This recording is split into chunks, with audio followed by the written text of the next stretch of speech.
The Tennis Gambling Podcast on the Sports Gambling Podcast Network is brought to Barn Fantasy. They bring offer for new customers. Pledge $50, get $100 bonus funds. Use promo code SGPN.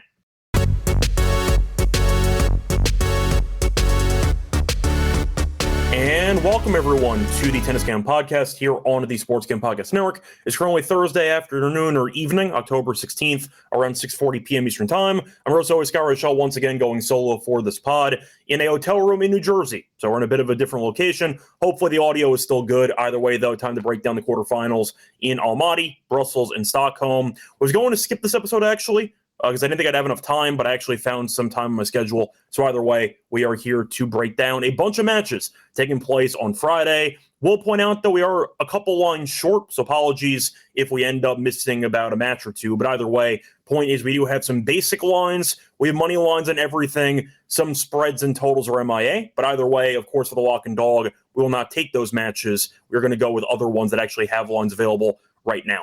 Anyway, before we get into the actual recap of what happened on Thursday and the recap of the lock and dog picks, a reminder that we also have once again an NHL podcast, the Hockey Only Podcast. So if you want to check out some hockey picks, join Ryan and Joel as they break down the biggest games, storylines, awards, and best bets throughout the entire NHL season. Let it slide. So, starting off with the recap of the last episode, we overall had a decent episode. For the lock, ended up winning. We had Nakashima, team total over 12.5, minus 115. Never in doubt, won the tie break. Then Medjedovic no-showed the second set, and Nakashima coasted. Nice, easy win there. For the dog, with the loss, we had Kovacevic straight sets against Carabelli, and he ended up winning in 2 sets and a retirement. But either way, point is Kovacevic ended up winning, but he lost the first set and then kind of settled in. But either way, picked up a split for the lock and dog. Now, for the update, though, on the outrights, so far, knock on wood, really, really good. So hopefully those work out. So for Almaty, we still have somebody alive in every single quarter. So there's a chance we actually sweep if everything goes in our favor on Friday. First quarter in Almaty, we have an automatic winner, actually. We have Mutet at 275, and we have Struff at 7-1. Took him to upset Kashanov. He did, and he ended up, once again, giving us some life here for a very nice first quarter cash, whether Mutet wins at 275 or whether Struff wins at 7-1. So nice start there. Second quarter, we have Mickelson at 3-1, who's actually a decent favorite against Mochizuki. So we got a very good number there. Kaza lost immediately, but either way, Mickelson wins, no harm, no foul there. So a nice potential start if Mickelson 3-1 and either Struff or Mutet win. A good start to the quarters. Third quarter, though, we have Kaboli at 2-1, who's also a favorite in his match. And then you have Diallo, who lost immediately in kind of a shocker there. But either way, Kaboli is a favorite over Duckworth by a decent amount, and that could be potentially 3 for 3 if we get the job done there. Fourth quarter, we auto win. We have we have Zverev's father. We have Medvedev at minus 150, and we also have Morozin at 550. So once again, the quarters look really, really good. A decent amount of plus money prices as well. Chance we sweep the whole quarter, so hopefully that works out. But either way, even if we end up losing a couple, we auto win the fourth quarter and the first quarter, so definitely feels good. For the outright picks, we still have 2 out of the 3 people left. We have Medvedev at 250. Diallo ended up no-showing, and he ended up losing at 16-1, so we'll scrap that. But we have Struff at 35-1, who so far beat the defending champion, and we'll see how he does against Mutet on Friday. But can't complain. Once again, could be a great episode in general for Almaty alone, not to mention how the other picks have been doing for the other events. So for Stockholm, a reminder, we had no quarters for Stockholm and for Brussels, so we had to skip those actual markets. But for the outrights, we actually are still doing pretty well for ourselves. We still have all 3 people left that we picked to win the event. We have Rune at 325. We have Chapo at 12-1, and we also have Humbert at 16-1. So overall, nice job so far. Hopefully one of them ends up cashing, but either way, we do have all 3 of the people left for the quarterfinals. And for Brussels, we also have been doing very well. For the outrights, we have Felix, who barely survived against Zoomer, but a win's a win. We have him 320. We have Leheshka at 6-1, and we have Pericard at plus 3,000. So out of all of the outright picks we gave out for the actual, I'd say, tournament winners, we lost one guy. So overall, basically perfect for us. We'll see what happens, but we have ourselves in a good position for all 3 of these events. We'll see if they finish that way, but so far, knock on wood, went pretty well up to this point. Anyway, starting off with the recap of the matches on Thursday. I'm not going to recap all the round of 16 matches because that does kind of trickle back into Wednesday. It's going to take too long. We got a bunch of matches on the card. So for starters, mentioning the actual matches, decent amount of balance between straightforward and I'd say competitive matchups. I'd say it was mainly straightforward, though. So you ended up seeing Vukic get killed by Mickelson. You saw Mochizuki beat Darderi. Darderi is not a great hardcourt player. He's gotten better. Mochizuki, though, has been good so far in the event. You saw Medvedev beat Walton in a competitive matchup until the breaker, because Medvedev won 7-0 in the second set breaker, and Struff came back from a set down to beat Kashanov in 3. For Brussels, you had Pericard, who was in a bit of a war there against Basilashvili early, looked like a pretty standard breaker, and then Basilashvili got hurt, got broken, and quit. So a nice win after a set for Pericard. Felix outlasted Azumer, won both breakers, but did lose the middle set, so a nice win for him. He almost blew he did blow 3 match points, and he ended up saving himself mentally by winning the tiebreak, so a nice job by him there. Musetti beat Hoffman, 7-6, 7-5, looked good. Hoffman's been playing better lately. Solid hardcourt player in general, but Musetti got the job done to set up another rematch against Pericard for what feels like the 5th time this season. And then you saw Spizzirri beat Dzanchulp. Dzanchulp beat Fonseca. Congrats, and then he no-showed the second set entirely against Spizzirri. So for Stockholm, you saw Sonigo beat Kovacevic. Etcheverry ended up beating Kekmanovic. You saw Humbert beat Berrettini in a nice showing there in straight sets. Rune beat Fuchsovics in straight sets, and Emer ended up beating Fernley in straight sets after beating his brother in the first round. So once again, not too much, I'd say, shock so far in the events up to this point. I thought the Diallo loss was pretty shocking to Duckworth. But either way, I think most of the stuff has been pretty, I'd say, expected up to this point, and we'll see what happens from here. But once again, the outrights have been cooking. So we'll hopefully see them continue to cook here on Friday and beyond. Anyway, so looking at the comment section, to quickly see who is stopping by. A reminder, I do actually look at the comment section in the live stream, so you can just shout out if you are here. I see Cayetano here. I see D. Johnson stopping by, who hit a parlay, so a nice job there, making about 400. I see, once again, Cayetano saying the audio is good, so hopefully you all feel the same way about the audio. Adrian stopping by. Yeah, Adrian, it's been a pretty weird transition back to indoor hardcore tennis, where it feels like some guys, when they fall behind early, they just completely quit, and we've gotten that from a couple of players. Medvedev, I said before. Coincidentally, Nakashima did the same thing in the match after when he lost in straight sets.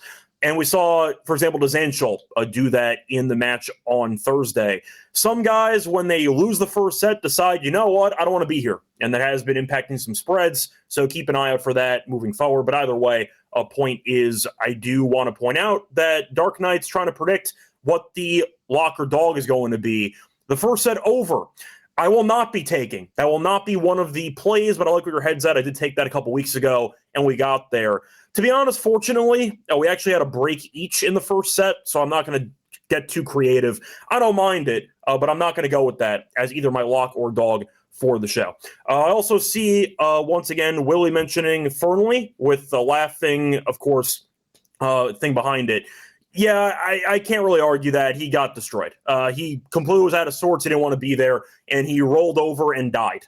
Fernley has had a pretty up and down season, but either way, point is, Emer had a nice bye, basically, into the quarters, and I see D. Johnson noticing the same thing, that some people just give up when they lose the first set at this point in the season in October, and yeah, we'll see what happens, but once again, not too much drama, but we'll see if anything picks up here in the quarter. So moving on into the matchups here for Friday, starting off in Almaty. So for this one, you have Kaboli taking on Duckworth. You minus 250 for Kaboli, plus 200 for Duckworth. Spread minus 2.5 for Kaboli, for Duckworth, plus 2.5 at plus money, plus 114. For the over-under, I see 22.5 games at minus 120 on the over. The under is even money. And for the set spread, Kaboli straight sets plus 124. Duckworth to win a set is at minus 160. So for the path so far, Duckworth shocked everybody by beating Diallo in 3 sets. He also ended up beating Blanchette in the first round. Went through qualifying, though. Did beat Kukushkin, who, of course, is the veteran home country guy in Kazakhstan, and beat a complete unknown who I don't even know in the first round of qualifying. So he's been good. Having said that, do I think Duckworth is a great player overall? No. Do I think he's a good player overall? No. I think he's okay at best. I think that Caboli's much better. Caboli looked good against Chikata as he won in straight sets. I think he's just better than Duckworth, simply put. I know it's a nice win against Diallo, defending runner-up, but I do think Caboli, based on talent, is just better than Duckworth, and they faced off in the U.S. Open last year. Caboli did win in 4, so Duckworth did win a set, but Caboli outplayed him in every single metric, so I do think Caboli should win this one, probably in straight sets. I'll go with the spread, though, for the actual games instead. Give me the -2.5 at around -134. I think he'll beat Duckworth. It's a nice upset win, but I'm not suddenly going to be worried about Duckworth moving forward. I don't think he's really a player that's worth a damn over the course of his career. Caboli, we know, is firmly top 25. I think he'll be able to get the job done for this one, but I like the spread here at -2.5. Moving on to Medvedev taking on Morozin. A reminder, we automatically win for the quarter outright because we have both guys to win the actual quarter. For the spread, though, -2.5 for Medvedev, +2.5 for Morozin. The over-under is at 22.5 games. Juice on the over, though, at -125. The under is +106. For the set spread, you have Medvedev in straight sets at +117. Morozin to win a set is -150. The over 2.5 sets is +140. So they faced off before a couple of one time in the U.S. Open last year, and Medvedev killed him, won in straight sets. So you saw Morozin win 5 games in the first 2 sets combined. Then he went to a breaker in the third set. Then again, we saw Medvedev struggle a bit against Walton, who I believe was up 4-1 in the second set and then choked it. But that match was close. And we know Medvedev's played a lot of tennis recently. You are looking at Medvedev, who has been playing very well. Based on where he was a couple months ago, he still hasn't been able to finish the job, lost to Rinderknech in the semis in Shanghai, and then he showed up here. He looks fine. I mean, Morozin's been good. He beat Nardi and he beat Nakashima. Nakashima completely quit in the second set there. But I do think you're looking at Medvedev being a bad matchup for Morozin. Morozin does have firepower, a really bad second serve. Like, it's debilitating how bad the second serve is. And he hits errors. His shot selection can be very dicey. Now, on the courts here in Almaty, it can play well because if he hits a spot, he can overpower opponents. But Medvedev, we know, with his court coverage and his overall ability to get balls in play, I think you're looking at Morozin probably hitting a bunch of errors to give himself a break disadvantage. I think he'll end up breaking himself at one point in the matchup. Medvedev, though, can serve well. I don't believe he got broken in the rest of the match besides early in that second set. I thought he served pretty well. The issue was Walton kind of found a groove, and I thought Medvedev didn't do a great job completing his, I'd say, break chances earlier in the matchup. But I think you're looking at Medvedev, who at the end of the day is the better player. I think he'll be able to beat Morozin. Morozin's second serve is really bad, and I think Medvedev capitalizes on it. I think even though people might be down on him after watching him almost lose a set to Walton, I think he'll win comfortably. I think Morozin's a good player, like I'd say 50s if I had to go for range, but Medvedev, we know, based on current form, is still a top 20 guy. There's still a gap between these two players. I think that Medvedev gets the job done here, and I think like the U.S. Open last year, he wins relatively comfortably, maybe a breaker in there, which is why the juice on the team total for Medvedev is 12.5 -145 on the over. So I'll go with the straight sets instead. I think there's some value at plus money. It's plus 117. I think he's the better player. So I'll go for that for value for this one. Moving on to the next matchup, looking at Mickelson taking on Moshizuki. Now, we have Mickelson already to win the quarter at plus 300, but if you don't have that, he's minus 178, and Moshizuki's plus 153. For the spread, minus 2.5 for Mickelson, plus 2.5 for Moshizuki. The over-under in games is at 22.5. Set spread, you have Mickelson straight sets at around plus 150. Moshizuki to win a set is minus 195. The over 2.5 sets is around plus 130. So for the matchup here, both guys have looked very good so far in this event. You are looking at a spot where both guys have not dropped a set yet. Mickelson has actually lost a total of 5 games in each of the first 2 matches at this event. Beat Vukic, lost 5 games, and beat a relatively unknown local player from Kazakhstan as he dropped 5 games in that one as well. Moshizuki, though, has been good. Beat Kaza in straight sets and beat Darderi in straight sets. Now, it's also an interesting matchup based on the height differential. Mickelson, very tall. Mickelson's around 6'4". Moshizuki is very short. But you know what? He does serve and volley, and I appreciate his overall fearlessness on the court. He's 5'9", yet he wins matches. because he's able to serve and volley. So it's really a battle of styles. Mickelson, we know, wants to rally, not much firepower, but he is very tall, and for a guy his size, good court coverage. Mochizuki, though, is a pretty solid quick strike tennis player. He's not going to serve and volley every time, but you'll see it a decent amount, and he does want to shorten points. So for the matchup in itself, no head-to-head history. I think Mickelson wins, just simply put. I think that Mochizuki is a fun player. I like him personally, seeing guys that are creative despite having physical limitations, being 5'9", and despite not having much firepower in general. I think he's fun. I like crafty, unique players, but at the same point, Mickelson's a bad matchup for him because Mickelson can get a racket on a bunch of those serves because he is 6'4". He can cover the court well, and he's also an okay server. But Mochizuki, I think, is in a pretty tough matchup here. I think that Mickelson is kind of I don't want to say opposite of Mochizuki, but I do think his court coverage can neutralize the quick strike tennis that Mochizuki wants to play. And if you end up seeing a rally battle between Mochizuki and Mickelson, I'll take Mickelson in that one. I think you're looking at a spot where Mickelson wins. I think he wins comfortably. I'll go for the straight sets here.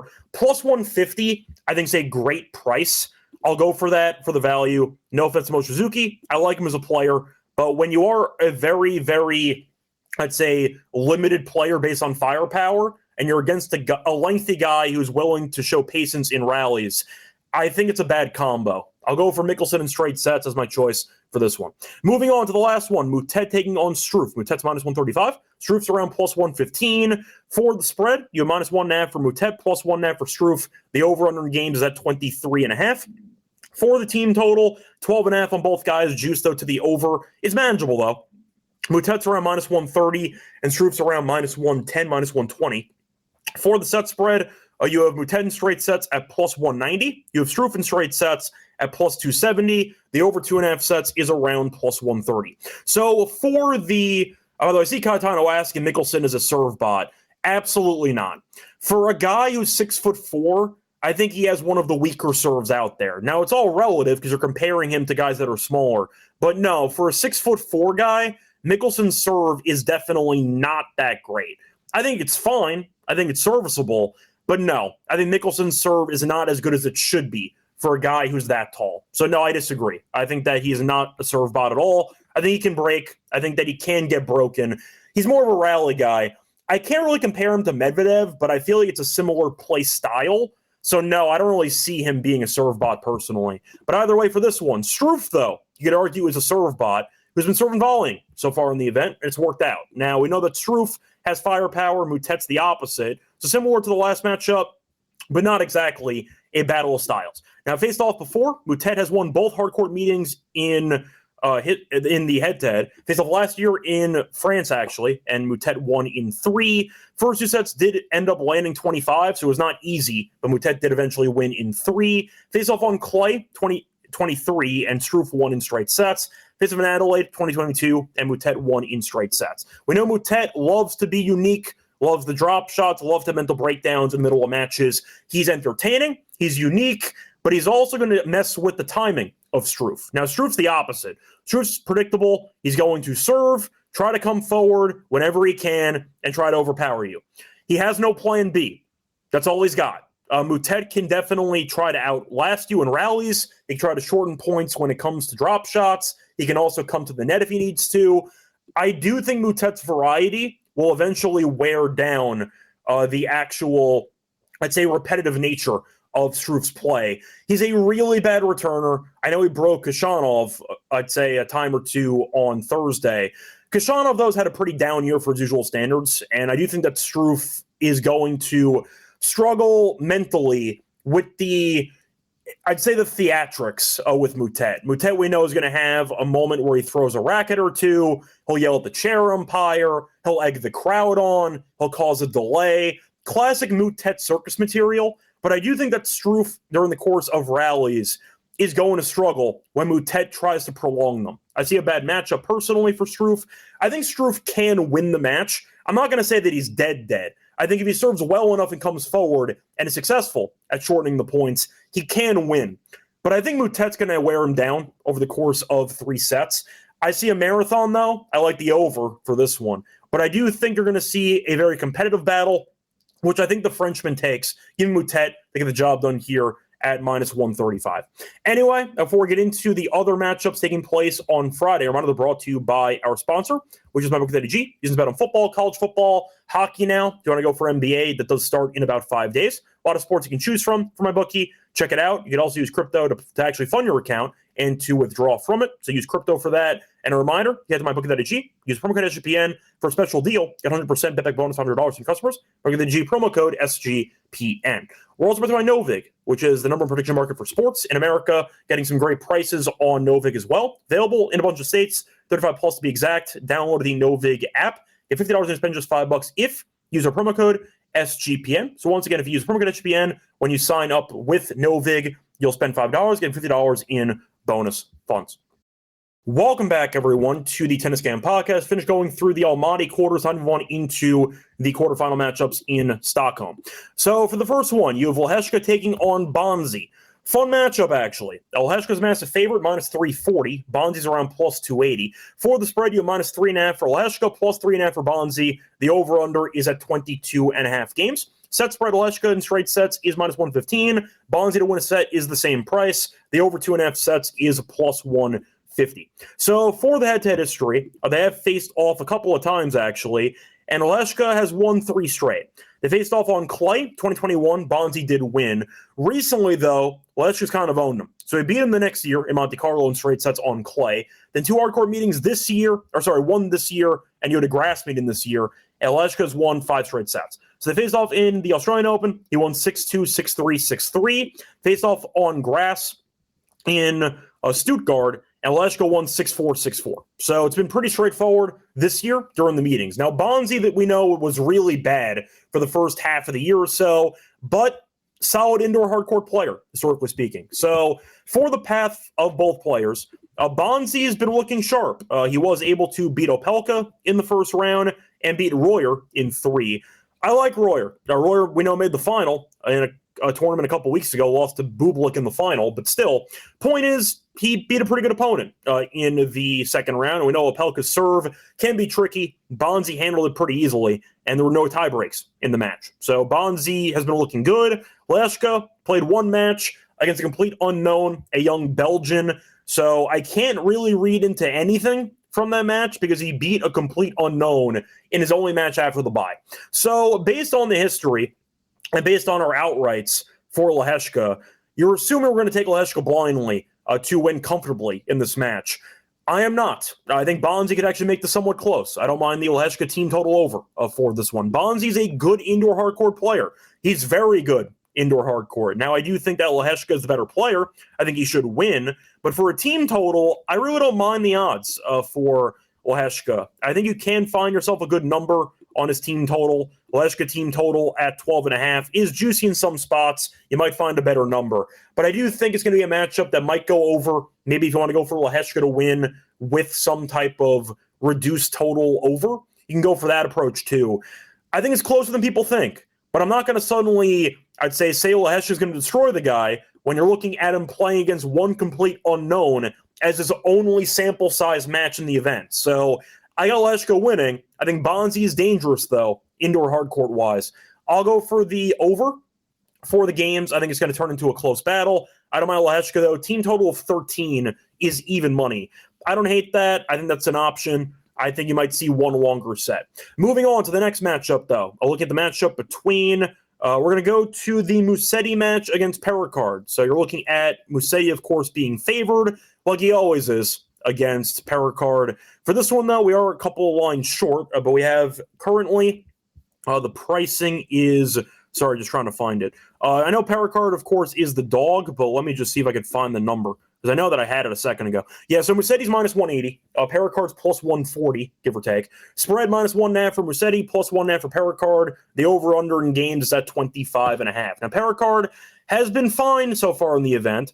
I would not say he's been great. He got fortunate. Basilashvili got hurt, and he ended up beating Rusevori, who's barely played all year, in 3 sets. Musetti, though, has been in good form for the last couple of weeks. He ended up losing in the third match in Shanghai to Felix, came back and beat Hoffman in straight sets here. Now, they faced off a couple of times this season, and honestly, historically speaking, Musetti owns them. Musetti's 4-0 lifetime. Now, I am going to point out, though, Perricard did win at least one set, or he actually won exactly one set in each of the last 3 meetings. Faced off in Beijing a couple weeks ago, and he won in 3. US Open, won in 4, and Wimbledon last year, he won in 4. So Perricard tends to do a little bit of damage, but not enough to actually win. And stylistically, it makes perfect sense. I mean, Perricard can't rally to save his life. He needs to serve well in order to win. Musetti is the opposite. He's not a great server. He's gotten better at it, though. But he's going to stand behind the baseline. He's going to keep the ball in play, and he's going to wait till Perricard does something stupid. It's just how it's going to go. And based on the history of these players, it's going to happen where Perricard does something stupid over and over again. So it went to 3 sets. You had 2 breakers to start the match in Beijing. And Musetti only got broken 1 time. So overall in 3 sets in a long match, he got broken once. US Open earlier this year, he got broken a grand total of 0 times. In fact, he faced 0 break points in 4 sets. So we know Perricard can't return at all. He can't rally at all, and Musetti's a bad matchup for him. Now, I took Perricard to win the tournament because in case his serve does catch fire indoor hardcourt style, maybe he could find a way at around plus 3,000. Do you think he's going to beat Musetti? No, I don't. If you want to go for the play that was mentioned in the comment section earlier, if you want to go for an over in a games for a set, I don't hate that. You might end up seeing a breaker guaranteed because Perricard can't return and he'll be able to serve well enough to not get broken. I do think Musetti wins, though. I don't mind the spread. I do think the odds of Musetti breaking Perricard are higher than the odds of Perricard breaking Musetti. So based on that, I don't mind the minus 1.5 games. At minus 130, I think is definitely appealing. If he wins in straight sets, he won automatically, which is a decent, I'd say, cop-out way to win anyway, if it goes breaker. But I think Musetti should win. I think he should win minus the games. There's a chance Perricard wins a set with a breaker. Musetti breaks, and suddenly he's up a couple games anyway.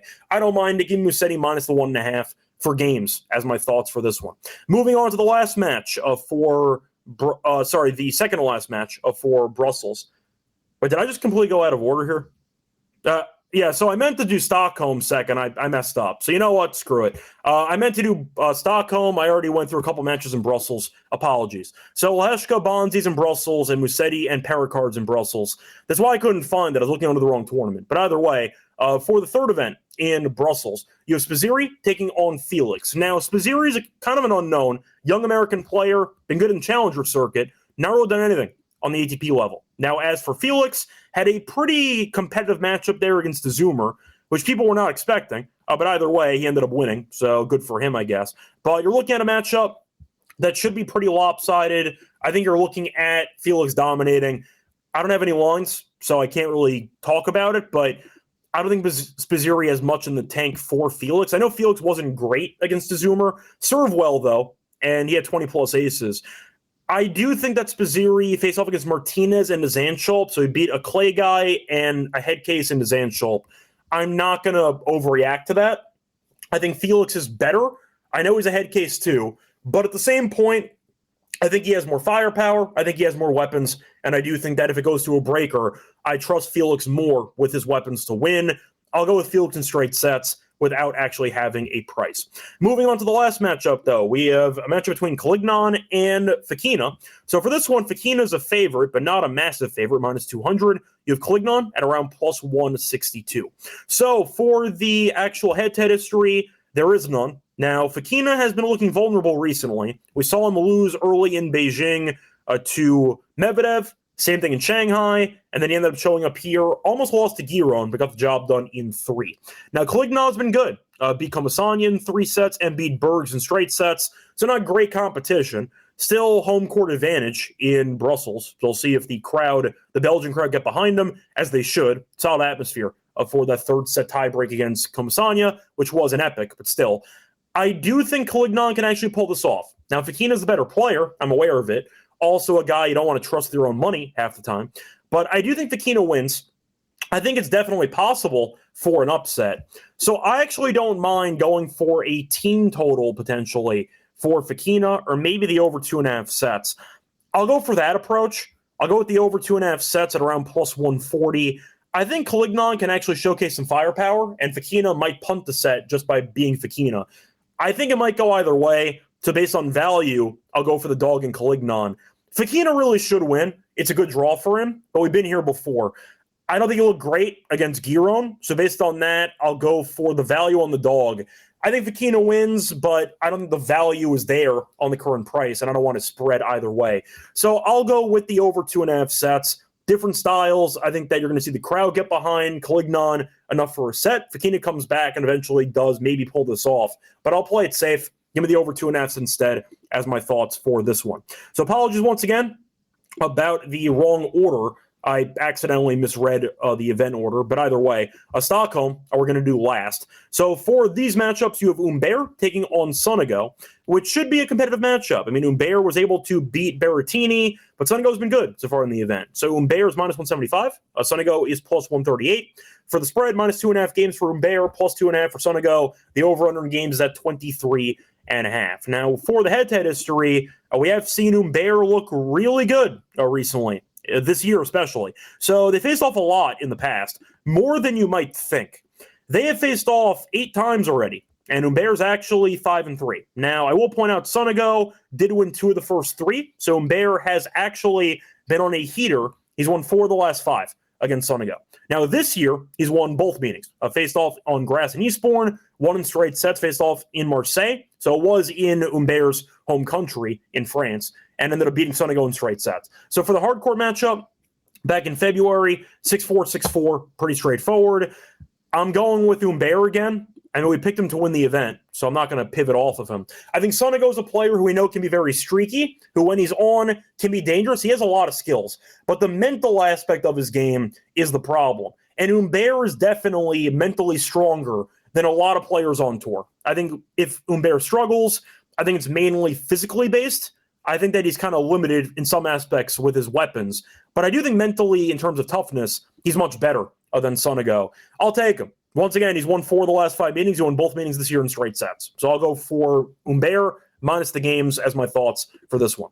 Moving on to the next one, looking at the matchup between we're going to go to Rune against Etcheverry. For this one, Rune is a massive favorite, minus 330. Etcheverry is around plus 250. For the spread, minus 3.5 for Rune, minus 136, though, on the juice. And for Etcheverry, plus 3.5 at plus 105. The over-under in games is at 21.5. Now, Rune has been playing better recently, but we know he can easily implode any moment. So that's kind of the problem here. Faced off 3 times before in the head-to-head, none of them recent. Most recent meeting was in 2023. And Rune won the last 2, but Etcheverry did win at least 1 set in every meeting. Now, one of them was on hard court, the other 2 were on clay, and that was in Basel in 2023. And I want to say Rune won that title that year, but either way, Rune won the final set breaker. So it was not easy, but he ended up surviving. For the path, Rune so far has played 1 match, beat Fuchsovics handily. Nice win. Fuchsovics, we know, can be dangerous on hard court, won hard court title a couple weeks ago. And Rune beat him like he was nothing. It's a nice win there for him. Etcheverry has had a tougher go of it. Beat Lajal in the first round in 3 and beat Kekmanovic in 3.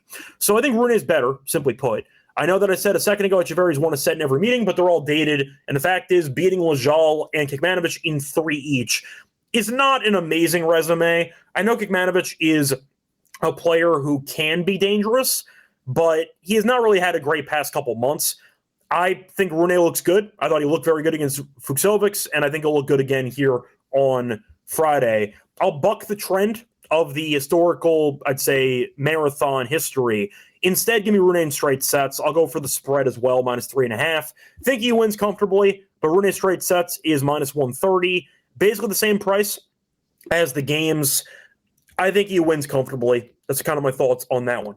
Moving on to the next match here, which is the final match. We're going to talk, second to last match we're going to talk about. You have Quarter taking on Ruud. So for this one, Ruud is minus 144. Quarter is plus 125. For the spread, minus 1.5 for Ruud, plus 1.5 for Quarter. The over-under in the games is at 23.5. So for the set spread, you have Ruud in straight sets at plus 175. Quarter to win in straight sets is plus 270, and the over 2.5 sets is around plus 125.